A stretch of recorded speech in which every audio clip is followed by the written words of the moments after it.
안녕하세요. GGA 여러분, GGA 지구를 지켜라 강윤지입니다.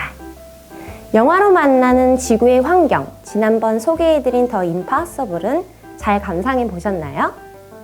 영화를 통해 우리의 지구의 환경에 대해 많은 생각들을 하셨을 텐데요. 오늘은 그 두 번째 시간으로 스티븐 소더버그 감독의 맷 데이먼, 기네스 펠트로, 주드로 등 그 출연진도 화려한 영화 컨테이전입니다. 그럼 윤지와 함께 출발해 볼까요? 고!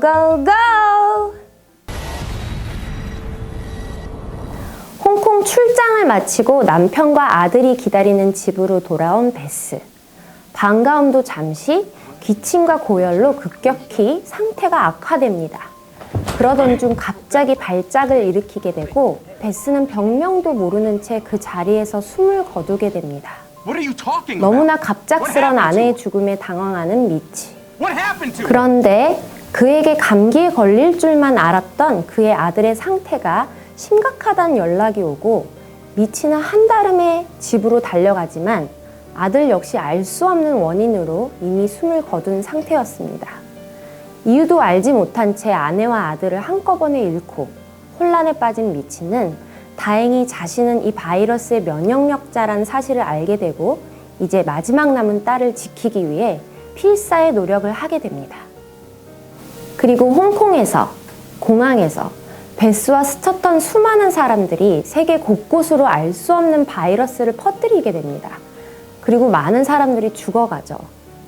기침, 고열, 발작, 뇌출혈, 그리고 사망.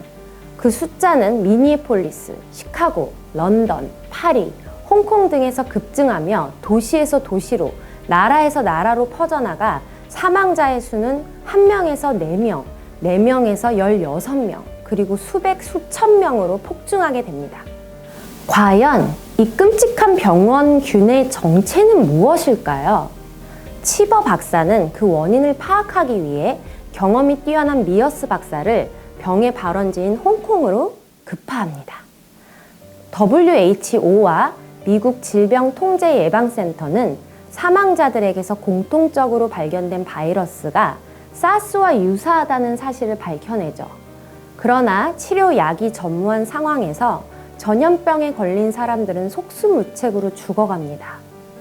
이제 도시는 투표약이라 소문난 개나리액을 구하려는 사람들과 생필품을 구하려는 사람들이 폭동이 일어나며 전쟁터로 변해버리고 바이러스는 변종까지 생겨나기 시작하는데요.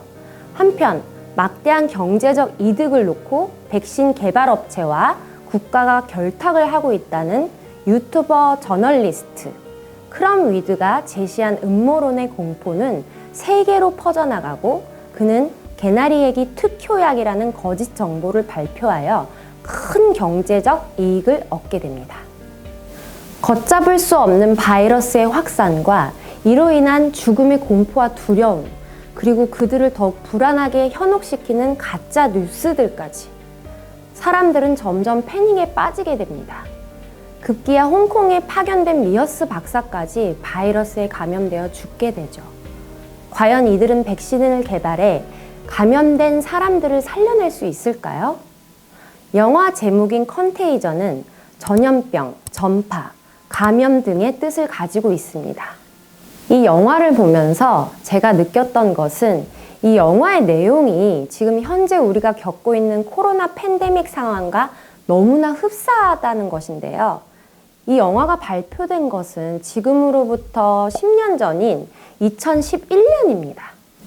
베스가 마신 잔을 치우는 웨이터, 함께 식사하며 침이 튀기고 악수를 하고 웨이터는 여자친구를 만나고 그렇게 감염된 사람들이 또 다른 도시, 또 다른 나라로 퍼져나가며 버스 손잡이를 잡고 카드를 건네고 서류를 만지고 핸드폰을 만지는 등 우리의 평범한 일상들을 통해 걷잡을 수 없이 번져나가기 시작하죠.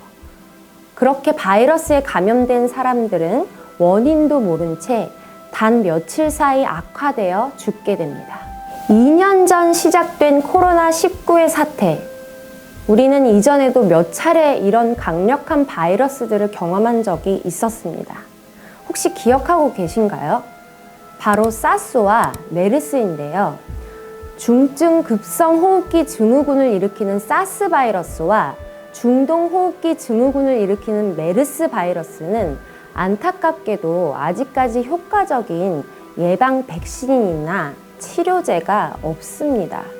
사스는 2003년 1월 중국 광둥성 지역에서 발견되어 전 세계 37개국에서 8,237명이 감염되고 이 중 775명이 사망에 이른 후 2004년 1월 종적을 감추었습니다.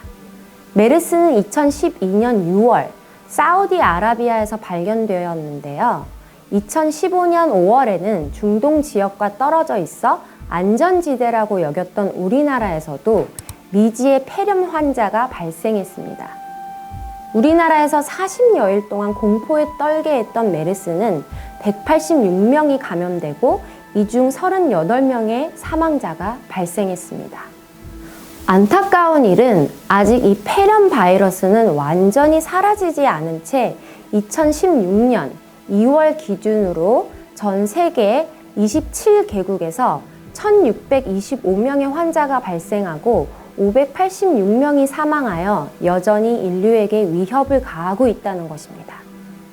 그렇다면 도대체 바이러스의 정체는 무엇일까요? 바이러스란 말은 고대 라틴어로 독이라는 뜻입니다. 1892년 러시아의 식물학자 드미트리 이바노프스키는 담배 모자이크병을 연구하던 중 모든 세균들을 걸러낸 뒤에도 여전히 전염성을 가지고 있다는 사실을 발견하고 이에 담배 모자이크병의 원인은 세균이 아닌 액체 형태의 독성 물질일 것이라고 추측하고 이에 바이러스라는 이름을 붙여주게 됩니다. 그 후 이 바이러스의 존재가 확증된 것은 1930년대 이후였는데요. 바이러스는 생물과 무생물의 특징을 모두 갖춘 개체로 기본적으로 단백질로 구성된 외피 안에 유전 물질인 DNA나 RNA 같은 핵산이 든 단순한 구조입니다. 단독으로는 생명 활동을 하지 못하는데 숙주가 되는 세포에 유입하면 숙주 세포의 생명 활동 과정에 기생하여 유전 물질과 단백질 외피를 복제해 그 개체수를 증식시켜 나가게 됩니다. 이렇게 바이러스가 동물이나 인간의 몸을 숙주로 하여 무한대로 그 개체수를 증식해 나가게 되는 것이죠. 영화의 마지막 부분을 보면 결국 이 신종 바이러스가 생겨난 원인은 베스의 회사가 자연을 훼손하고 그곳에서 살던 박쥐가 살던 곳을 잃고 마을로 내려오고 박쥐가 먹은 바나나를 마을의 돼지가 먹게 되고 이 돼지를 잡아 요리하여 인간이 먹는 과정에서 이 바이러스가 전 세계 사람들에게 퍼지게 된다는 것입니다. 결국 이렇게 수많은 인명피해를 입힌 신종 바이러스는 바로 인간의 욕심으로 인한 무분별한 환경 파괴가 그 원인이었다는 사실을 알려줍니다. 현재 우리는 코로나19와 계속해서 생겨나는 그 변종 바이러스로 인해 예전에는 상상도 하지 못했던 생활을 하고 있습니다. 마스크를 쓰지 않으면 외출을 할 수가 없고 거리두기, 영업 제한, 백신 부작용, 백신 패스까지 그야말로 절제되고 통제된 세상에서 규칙을 지켜야만 함께 살아갈 수 있게 된 것입니다. 그렇다면 지금 이 상황은 누구의 책임일까요? 지구의 환경은 안중에도 없이 무분별하게 파헤치고 먹고 마시고 소비해왔던 나 자신의 잘못은 없었는지 너무나 안일했던 내 자신을 돌아봐야 할 것 같네요. 그래서 바로 이 지지의 지구를 지켜라가 꼭 필요한 이유가 아닐까요? 영화의 결말이 궁금하신 분들은 꼭 찾아보시고요. 저는 더 재밌는 영화를 가지고 다음 시간에 돌아오겠습니다. 지금까지 GGA 윤지였습니다. 감사합니다. GGA 지구를 지켜라는 매주 목요일 오후 4시에 업데이트 됩니다. 좋아요, 구독 꾹꾹 눌러주세요.